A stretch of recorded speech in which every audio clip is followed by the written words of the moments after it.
This is Death or Prison, brought to you by leanonmeusa.org. The men you are about to hear have spent more than 50 years in prison. We bring you stories of hope and encouragement. Welcome back to the Death or Prison podcast, brought to you by Lean On Me USA. I'm Laz Lopez, your host, and with me, my brother, Pastor Raul Lopez. And for the second part two of Mr. John Eddings' journey. Johnny, welcome back. Thank you so much. I'm glad to be here. I'd like to make a suggestion to those who are watching and didn't see the first segment, part one of this interview, to check it out. There you'll see where our guest was sentenced to 904 years, 3 life sentences, and a lot of the experiences that he had, that many of them you guys can relate to. And then in the last segment, we were talking about how you actually had a conversation with God. You were such a hustler that you made a deal with God, but this time you were being sincere. Can we pick up from there? Well, again, I would like to say this, that the short version is that I was in the prison, Florida State Prison. A friend of mine got into an argument with somebody. I was afraid that the next day it was going to turn into a serious fight where somebody got hurt. And I'm praying to God. I said, God, please, nobody gets hurt. Nobody goes to jail, gets locked up. And I felt like he just says, what have you done for me lately? I couldn't answer that. And I said, this is the cleanest I've ever lived.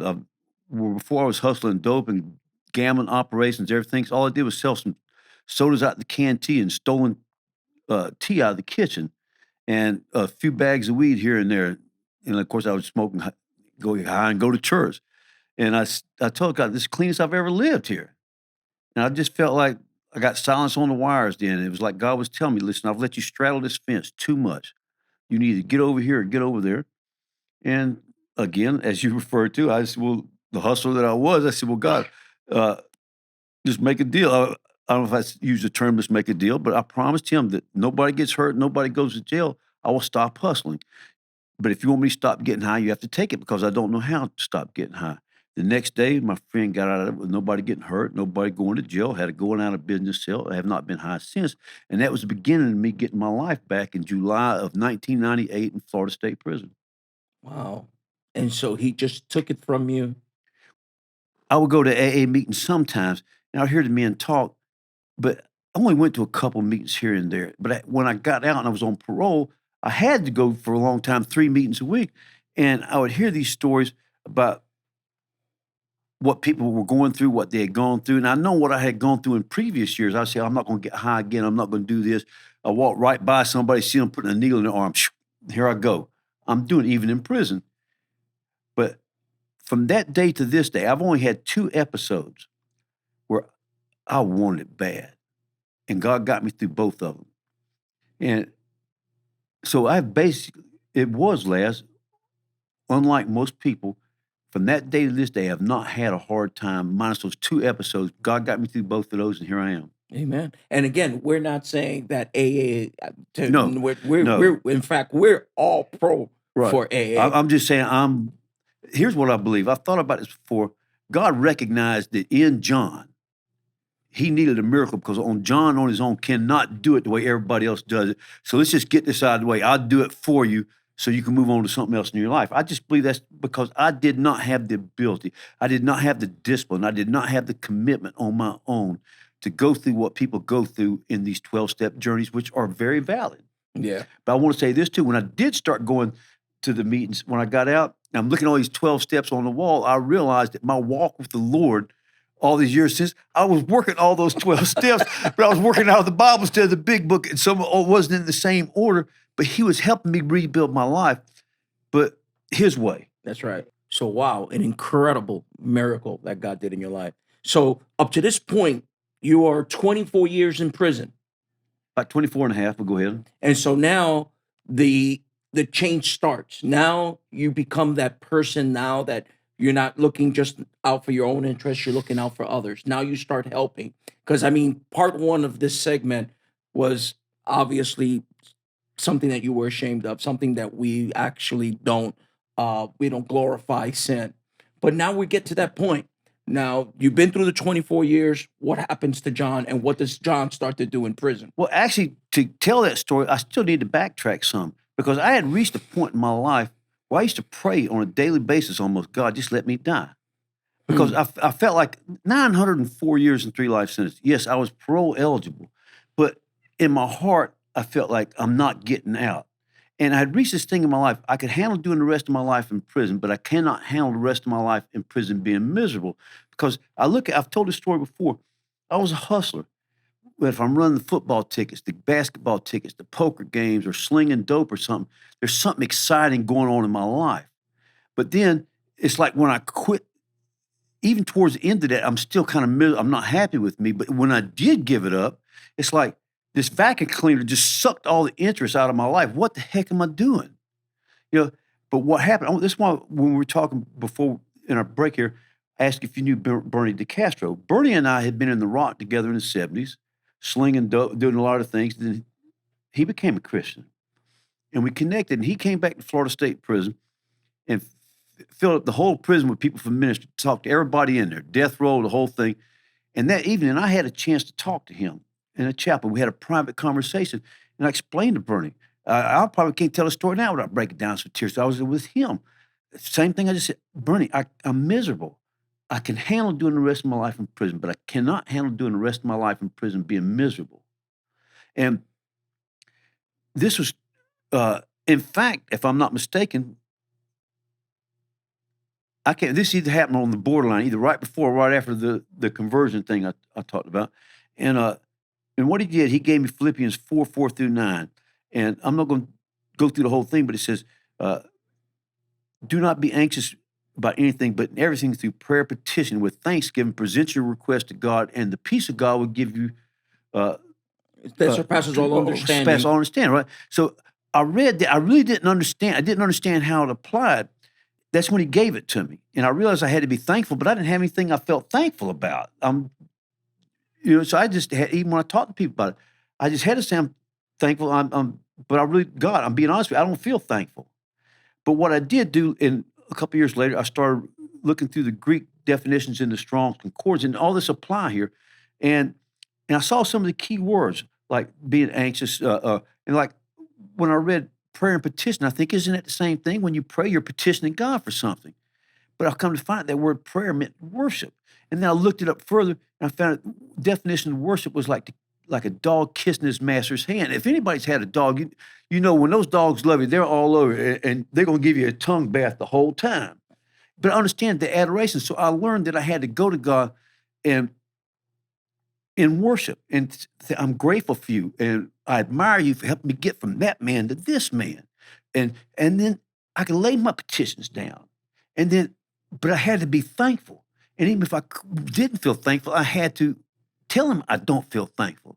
And then that part where it guards your heart, I looked up that, and it's like we've seen the movies where where the soldiers walk around the fort with a weapon on his shoulders. It's like God does that, and he guards your peace. And that word peace is like one. When we're confused, we got everything's going everywhere. We're unpeaceful. But when we have that one, it's not. And that's what that peace that passes all understanding gets there. So Bernie gave that to me then. I didn't understand it at first, but I did look to it. Researched it. Right. Well, in later times, but even then I looked to it, even though I didn't understand it as much later. And it came a part of my life for a long time. That was my daily prayer was centered around that passage. And every time I would reach that point, I would look at places in my life that I needed to work on, needed help with, and go through that entire prayer. Here's what God started doing when I obeyed him and stuck with him. He started opening doors. If those of you didn't get to see the first episodes, I talked about what I recommend to people. You look for positive things in life. You treat it like a Thanksgiving dinner. You fill it up, and you fill it with food. When you get to the end of the line, you got so much to eat or so much to do. You talk about programming. Programming, right. Yeah. Well, that became my life then. What happens, I started replacing that old hustling and everything with positive things in my life. And here I go with that Thanksgiving dinner again. The plate's full. And I'm starting to doing things positive. A lot of the same hustling abilities went into the same skills I had went into this. And I became this different person. And all of a sudden, I'm starting to like me a little bit more. I'm starting to like life a little bit more.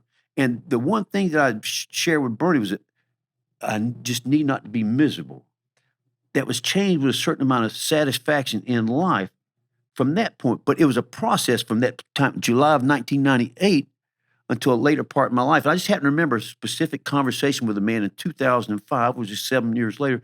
It's about that time I got to where I could look in that mirror and just say, okay, John, you have become a positive contributing member of your society, something I had never been before in my life. And now we're talking about 50 years old. And I had to get to 50 years old before I become somebody I could look in the mirror and say, okay, you're a decent man. You know, John, you touched on something that I really believe we need to go back and look at. You said that you found in that scripture, prayer really meant worship. Right. The reason I bring this out is because a lot of times people say, well, after doing drugs for over 24 years, Raul, how is it that you're clean now for almost 25 years? And we have that in common, worship, where we were created to worship God. That's what he created us for. That is our inner being. When we actually connect with that, it's not magic, but something happens. I believe there's a supernatural power that will fuel you, that will motivate you, that happens in worship. And I've thought about this a lot. You're actually getting out of yourself and you're exalting and you're lifting up the creator who created you. No longer is it ego, me, my needs, and something happens in worship. I couldn't put down the drugs, and I believe that I was delivered. That's a good word, delivered. One thing is to stop doing something, and another thing is to be delivered from it. That's why twice when you had a strong urge, he got you through it, and we're not obsessive. I don't see drugs now, and it's happened many times since I've been clean. Oh, I don't want to do it and I'm struggling. I remember that fight before. Right now, I don't do that anymore. So, John, you were in 24 and a half years when you have this encounter with God, but you ended up doing 38 years. How many 7 months, 13 7 days. months 10 and months. 13 13 days. days. In that 13, 14, 15-year period, after your conversion, where you really did business with God, what happened? How did he use you? How did you impact others? I want to go back to that thing about me that you were talking about. I never got out. Even to this day, I still have to kick me out of the way. That's just the truth. That's right. All of Uh, us do. But I can tell you that that first few years, it was kind of like a survival mode. I was just trying to find me. I was trying to find life. There was a lot of different things. I did grow close to the Lord, and there's some things that happened that made me recognize that my commitment was real. Now, if I can backtrack on something just for a second, it says in the Bible, you don't tell your left hand what your right hand does when you do things, but there's appropriate times when you do share something in a testimony. Well, the crazy thing is, right after I made this return to God, they searched my cell and found some state peanut butter and some tea in there, and I had a contraband case. It was 15 days, but I recognized in that time, I felt like God was saying, "You need this 15 days to be with me for a minute." I had developed like an Old Testament mentality. I know that we come to the cross through Jesus, we get to God through Jesus. I get that. It met my emotional things, it met a lot of things in my life, but I still had kind of like an Old Testament mentality. What can John do? What's John not doing enough? So I made like a shopping list of things to look at. And the first thing I did, the Jesus factor. So when I came out of my thing, one of the first, what I had done for the last 7 years, basically I just read the New Testament over and over. And most times it was Matthew, Mark, Luke, and John. Matthew, Mark, Luke, and John. Matthew, Mark, Luke, and John. A couple chapters a day. Sometimes I go to Acts, then Matthew, Mark, Luke, and John. So any verse I've read then, I've read numerous times over the last 7 years. But this time, John 14:21 stood out to me like it never had. I hope I can remember the verse. He who has my commands, and this is one of the last things Jesus told his disciples before he was arrested and crucified. He said, "He who has my commands and obeys them will be loved by the Lord, and I too will love him and show myself to him." And show myself to him stood out like it had never done before. So that goes to my answer to that Jesus factor. So I just felt like Jesus was telling me, "You got my commands in the Bible. You've seen it through my example. So you need to just do it the best you can. When you fall off that bicycle, you get back up on that bicycle and you're sincere. And I will prove to you who I am. And I said, gambler, I call that bet. Because I realized that if I do that and I do it sincerely, somewhere or another, he will show himself to me. It may not be a blinding light on the road to Damascus. I may not see him in person like I'm talking to you. I may not hear a voice, but I will know that that's him. That's right. And if not, I can take that Bible and use it for something burning wood, because there was a sincere promise, a revelation that was given to me. And so I held him to that. And he did show me, and something else showed me during that time. This may be a crazy thing to be talking about here, but tithing. And when I read that, I felt like God. I said, God, I need 10% of your money right now. I mean, I'm a hustler. I'm always in debt. I was a hustler. I could get all the debt I wanted to because I was a hustler. But I'm going back out there in debt. I got to pay the bills. I figured out I'm going to have to stop smoking, have to doing a lot of things. And he all of a sudden tells me you got to tithe. But I had committed myself. I was going to be obedient. And this is not a bragging thing. I don't normally talk about this, but I want to talk about what God did in my life. So from that day to this day, everything has come my way. If you give me a gift card, you can give me a gift card anytime you want to, Tab. I got you. Okay? And you give me a $25 gift card, somebody's getting $250 of something from somewhere from that day to this day. My obedience began right there. And I believe that over the next, it's a crazy thing. I would get a few dollars in the mail here and a few dollars. I remember one time my aunt sent me $5. Who gets $5 in the mail anymore? I remember looking up to the ceiling. I said, "What's your next trick, Pops?" And I went straight to the canteen and spent almost all that $5 on other people. And so I never got like this rich thing. You hear some people talking about tithes, but I never did without, like in Malachi 3:10.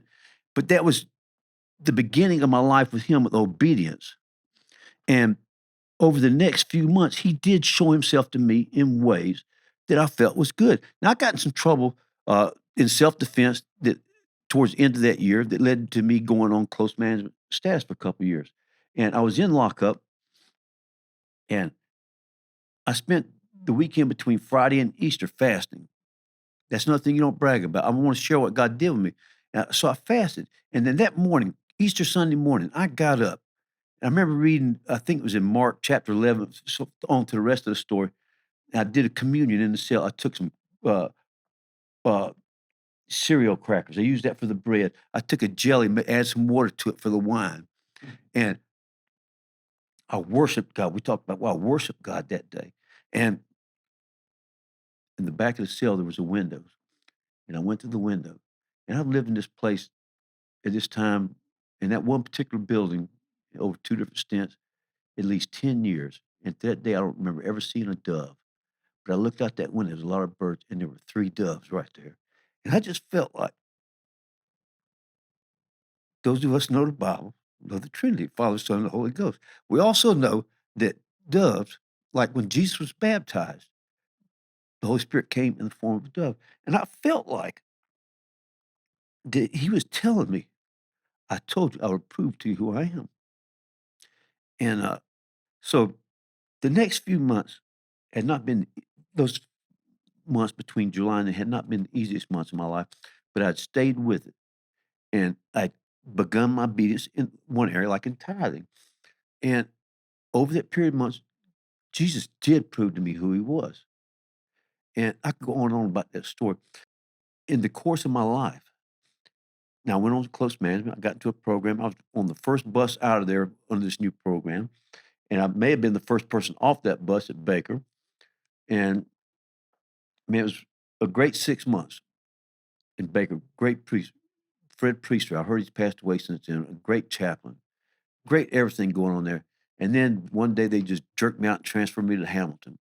And I'm walking around Hamilton Annex that first afternoon, and somebody who knew I was a Christian told me about this group that met out there. They called themselves the Circle. It was right by the weight pile. And I remember I couldn't figure out where it was at. There's a lot of people in the yard. I saw one guy walk with a Bible. I followed him. And I got there, and I became a member of that circle, worship on the yard. That was one of the areas that helped me grow. Of course, I went to the chapel there whenever it was open. And while I was there for the next 3 years or so, where it was, I did grow close to the Lord. And I can remember in the cell there, one morning I'm reading that Psalms 37:4 says, "Delight yourself in the Lord, He'll give you the desire of your heart." So I asked myself, what is the desire of my heart? And the easy answer would be, you got 904 years of 3 life since, get your behind out of here. That's the easy answer, but that was not the answer of my heart. The answer of my heart was that I got out while my mom and dad was still alive, so I could be a son, so I could empty the trash, do something a son does. For me to get out of prison, it was going to take a miracle like Moses at the Red Sea with that do anything stick. And that if I ever got out, I was going to give credit where it came. And that became my life. That I got a lot of things in my life I'm not happy with. There's a lot of things, but I always make people sure that they understand that John did not get himself out of prison. That God stood there with that. He loaned Moses doing things stick to my life and got me out. And in court, but more importantly, he helped me find a life in prison. I became somebody that led a decent life. And I realized that even if I never get out of prison, I remember I was sharing this that I can remember a conversation I had at the crosswalk in 2005 before I had the parole hearing that year. I was telling a friend of mine from the East Unit, Florida State Prison, I said, I need them to show me something this time. They don't have to release me, but I need them to show me something that I have some kind of hope. If they don't, I'm not going to change the person I am, but I'm going to quit chasing every class I can get with a certificate with my name on it that I can show that I'm different. I'll go to classes I want to for me. I'm not going to change the person I am, but I need to get some kind of sign. Well, that was a sign. They sent me to a program in Miami, Dr. Regina B. Shuren Corrections Transition Program. 4 years there, I got paroled.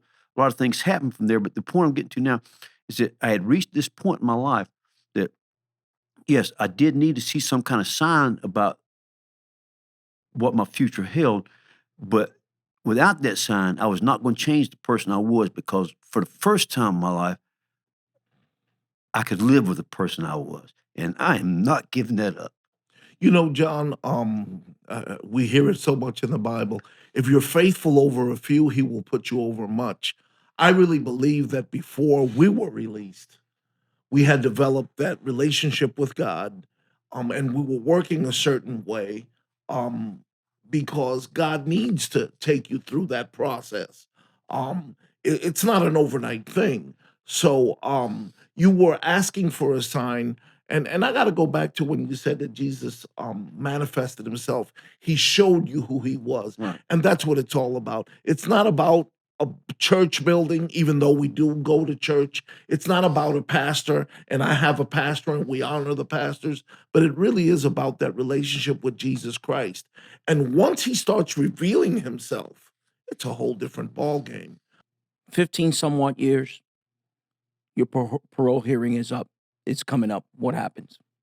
Well, here's the thing. I'm glad I borrowed your phone so I can share this scripture.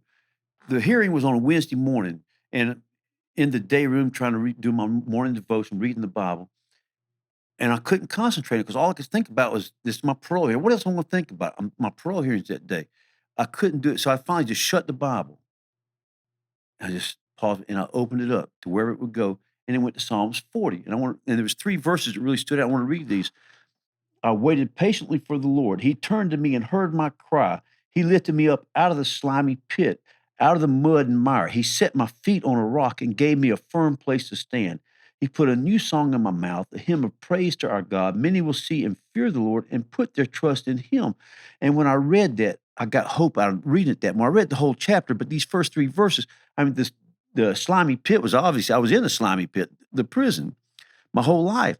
But when I read that 3rd verse, and like I was sharing during a break, that I feel this 3rd verse is being held true today. And he was telling me then, he put a new song in my mouth, a hymn of praise to our God. Many will see and fear the Lord and put their trust in him. If he did that for me, he can do it for them. So when I called home that night to find out what happened, my family had a hard time at really explaining it.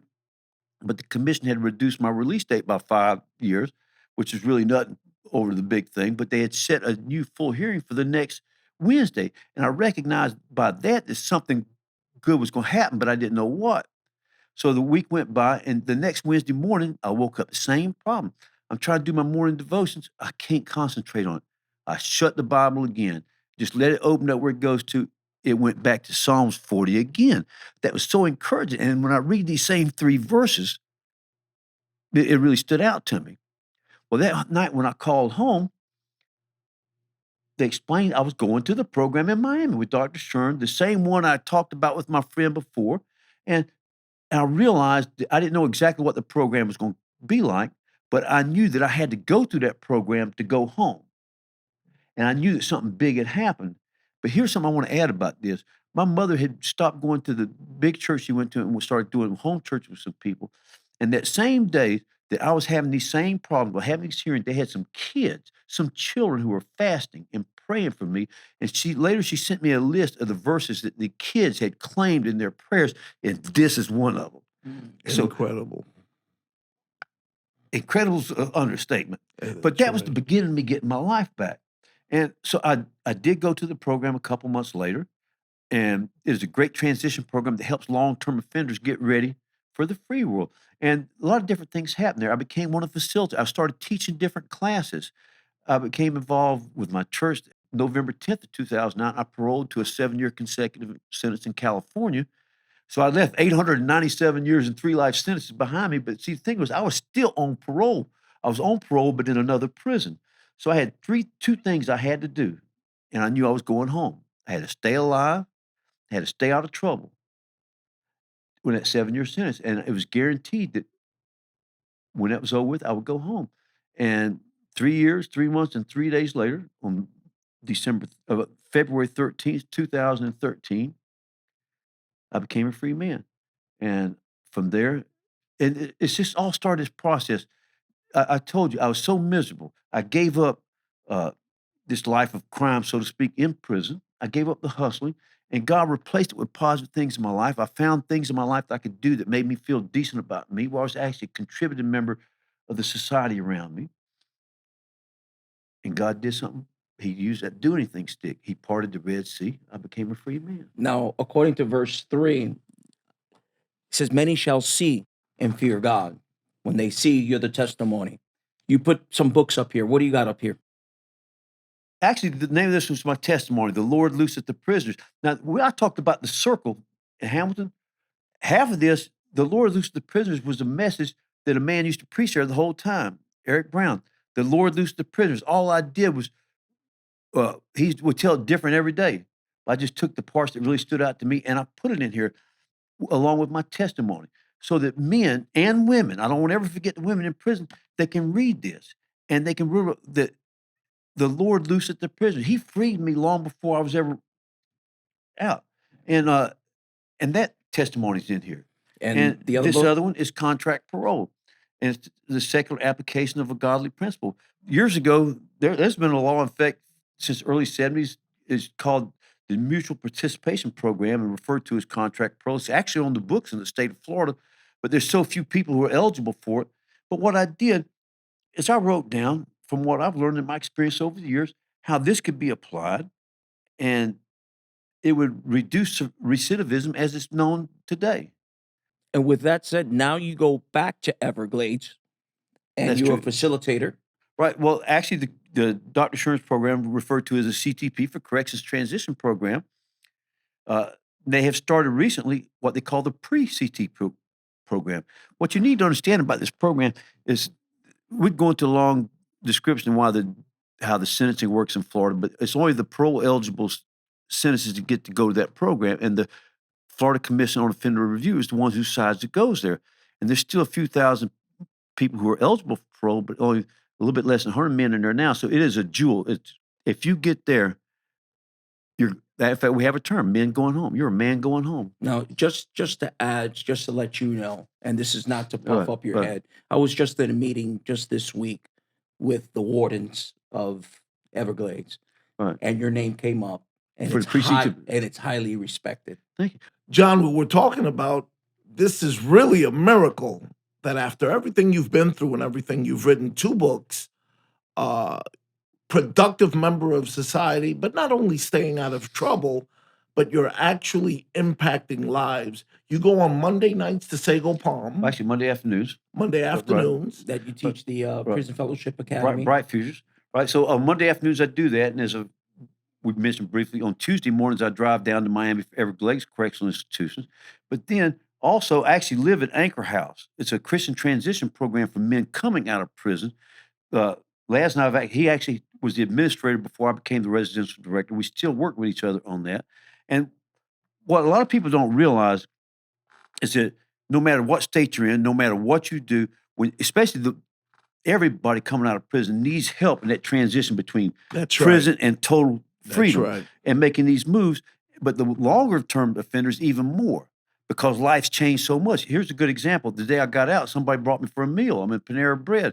Says, "What do you want to eat?" I look at that menu. It's almost like I saw the words running together. I said, "You pick me something. You can have whatever you want." "No, you pick me something." I was intimidated by the menu. We stopped at a McDonald's and I got a milkshake. Asked if I wanted to pay for it. I looked at the cash register. The cash register looked so much different. I said, "No." I can give you so many examples that are like the first time I went to a grocery store and I had to go to a self-checkout. How the heck I don't know how to run no cash register. Yeah. All kinds of different things. But what we do at Anchor House, we do help them in transition, help them get jobs, everything we can. But we're a Christian program. We're a Christian leadership program. We help the men grow closer to the Lord. On Monday nights, right now we're doing Timothy training. On Wednesday night, we go to our church with Common Ground Church with Pastor Mike, who's one of our board members, and he teaches things higher ground. That's right. And so this is something that we like to encourage. Right. If you're coming down to close to being released and you've done a numerous amount of time, no matter where you're at, California, Washington, Florida, look for a transitional program. Ask your classification officer, ask your chaplain, because this is what's going to help you over. Because I didn't have that transition program, and I made a lot of mistakes. Talk about being institutionalized. I was in my home, and I was still taking a shower with shower slides for like I still got my I I still got shower slides in my shower now. I refuse to take a shower without shower slides. It was only until recently that I'll go in a restaurant and not have to sit with my back to the wall. So I realized that we try to deny it, but yeah, we do get institutionalized. Putting it encapsulating it in a shell. A man that was destroyed, was down and out to the furthest dregs of society. God lifts him up, and now he's using you for his glory. I think this has been incredible. And those of you who are watching, if anything you get out of this, there is hope. And man, what's impossible for man is not impossible for God. Yes, you have been listening to the Death or Prison podcast brought to you by Lean On Me USA. We are partnership with Alpha USA. John, thank you so much for been being a pleasure, guest. John. It's an honor It's and a pleasure. Continue to do what you do. We have a saying, keep up the God work. Works for me. All right. This is Death or Prison podcast, but we like to say, choose life. I can change the world. Feed one, teach one boy and girl. Maybe we can change the